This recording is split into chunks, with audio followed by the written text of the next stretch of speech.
이어서 오후 이 시간 말씀 같이 또 나가는 말씀 나눕니다.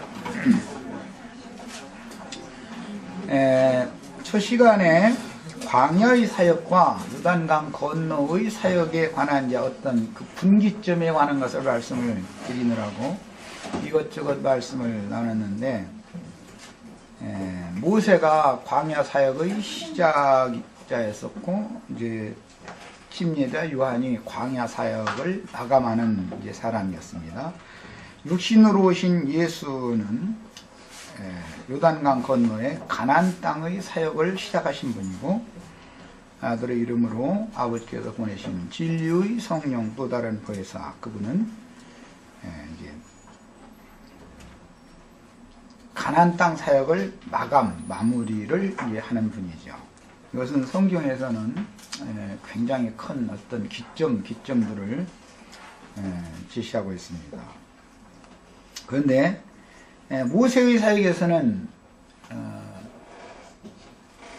모세의 대언자였던 아론이 먼저 느보산에 올라가 죽었고, 모세는 비스가산에서 또 죽었죠. 그런데 그 모세가 바라본 것은 그때 당시는 살렘이라고 하지 않았고 시온이라고 그랬는데, 시온산을 바라보지 못하고 소알성까지만 바라보고 죽었습니다. 또 모세는 바라는 봤지만 소알성까지도 본인은 들어가지를 못했죠. 그걸 사모했을 뿐이죠.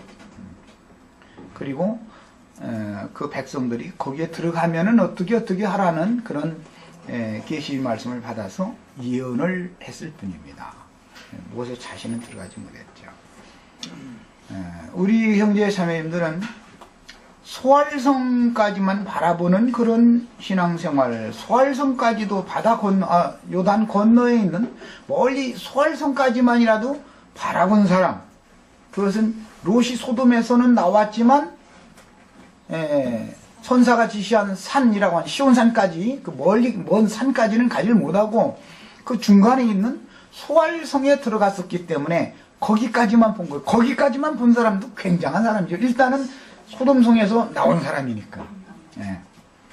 그것은 아브라함을 하나님이 생각하사 그 조카인 롯이 소돔성 성문에 앉은 자들과 함께 있는 그런 상태에서 롯과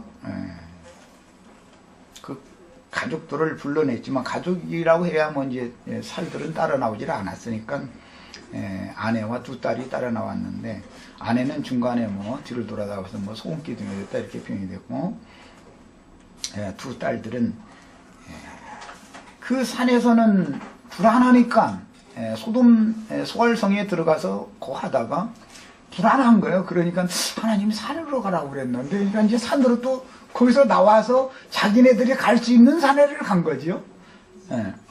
왜냐하면 보여주시기를 멀리 있는 시온산까지를 보여주시지 않았기 때문에 거기는 어딘지를 모르니까 못 가고, 어쨌든 소알성에 있는 어떤 산에 들어간 거잖아요. 그래가지고 그 굴 속에 살다가 모압 족속과 암몬 족속을 낳다, 이제 이렇게 표현이 됐습니다.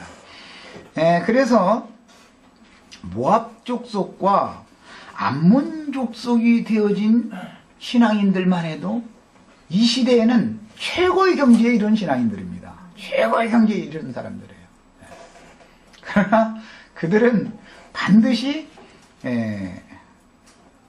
하늘의 시온산에 이르지 못한 자들이고, 여전히 영적으로 하면 소돔 백성들에 지나지 않기 때문에, 물론 영적 애굽 백성들은 아니죠. 그 사람들은 애굽에서는 아주 멀리 떨어져서 광야 끝까지 온 사람들이니까, 광야의 끝 지점이 모압과 암몬 족속의 기업이 있는 지점이잖아요. 광야 끝 지점이. 그러니까는 뭐 영적인 애굽 사람들은 아니죠. 완전히 세상 교회에 속한 사람들은 아니지만 이것을 잘 구분할 줄 아셔야 됩니다. 모압 족속일 수 있고 암몬 족속일 수 있다. 하나님이 보시는 거예요. 이것은 이제 하나님 보시는 관점이 그런 거예요. 가나안 땅에 들어가려면 반드시 20세 이상 된 청년이 수준에 이르러야 되고, 그 목적은 가나안 땅에 들어가는 걸 흔히 세상교회에서는 그게 천당 가는 것을 말하는 거다. 자꾸 이렇게 했었는데 천당에 가서 전쟁하러 갑니까? 천당에 가면 막 대적자들이 막 일어나가지고 전쟁합니까? 성경을 너무 좀 부족하게 가르치는 거죠. 말하자면 자기 이제 속여넣으러 내려가치는 건데, 그것은 새 영과 새 마음을 받아서 하나님 안에 생명이 감추어져 있고 하나님 안에 함께 앉힌 바가 되어진 사람들, 지극히 높은 곳에서는 이라고 하는 것이 하나님의 임재처소, 하나님 안에서는 그 말이에요. 사실은 네. 거기에 앉혀진 사람이래야 각자 자신의 마음, 옛사람의 마음속에서 자신의 생명을 대적하고 덤비는, 의롭고 거룩한 생명을 대적하고 덤비는 악한 7 귀신들이, 가나안 7 족속이다 그랬는데 악한 7 귀신들이 신약의 용어로는 자신의 마음속에 가득한 것을 봐야 된다. 이 사람은 시온산까지 본 사람이죠. 이상을 완전히 본 사람이란 말이야. 하늘의 이상을 본 사람이다. 그것을 봐야만 밟든지 죽이든지 쫓아를 내든지 무슨 수가 나는 것이지, 앞으로 그것에 가기를 소망한다는 사람은, 그 사람들이 최종 정점은 뭐냐? 이 땅에서는 그냥 대충 살다가 죽은 다음에 천당 천국이란 대로 간다, 이런 사상을 벗어나지 못한다 이 말이야. 이것은 요단강을 건넜느냐 건너지 못했느냐라는 기점을 내가 지금 구분을 시켜드리느라고 얘기를 하는 거예요. 내기 어렵지 않죠? 알아들으시겠죠? 이 말이 이해가 안 된 사람은 여전히 요단강 저편에 있는 사람, 모세로 말미암아 2 지파 반이 가나안 땅의 기업을 요단 이편에서 미리 받습니다. 모세가 준 기업을 받은 사람들이 있어요. 약속으로. 그게 뭐예요? 누구예요? 르우벤, 므낫세, 반, 르우벤, 갓, 그 다음에 므낫세, 반. 이게 2 지파 반은, 이 사람들은 약속의 기업을 분명하게 요단강 이편에서만이라도 받은 것만 해도 굉장한 거죠. 기업을 일단 받았으니까. 그러나 요단 건너편의 서편 땅이 완전히 정복되어져야만 자기네 기업으로 받을 수 있는 거예요. 그것은 뭐예요? 천년왕국이 지난 다음에나 자기 기업으로 돌아간다 그 말이에요. 그러니까 그러면 천년왕국이 끝날까요? 그러면 어떻게 될 거냐? 미안하지만 바깥 어둠에 성 밖에 있게 된다 이 말이에요. 이런 것을 아셔야 돼요. 이게 성경의 비밀스러운 하나님의 경륜입니다.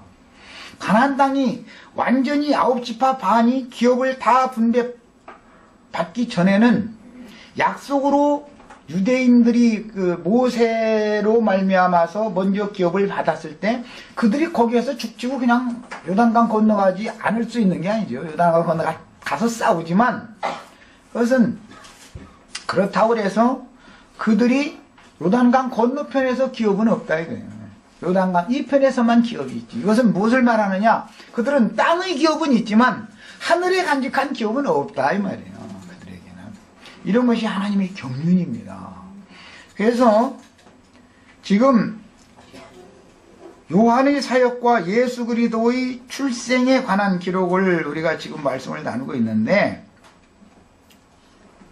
나의 이름이 어디에 호적으로 등재가 되었느냐라는 문제는 이렇게 중요한 문제다. 이 문제는 여호수아가 살아생전에 가나안 땅을 정복을 다 하는 게 아니죠. 여호수아가 살아있는 육신으로 오신 예수가 가나안 땅 정복을 완성하는 게 아니잖아요. 여호수아의 대를 이어서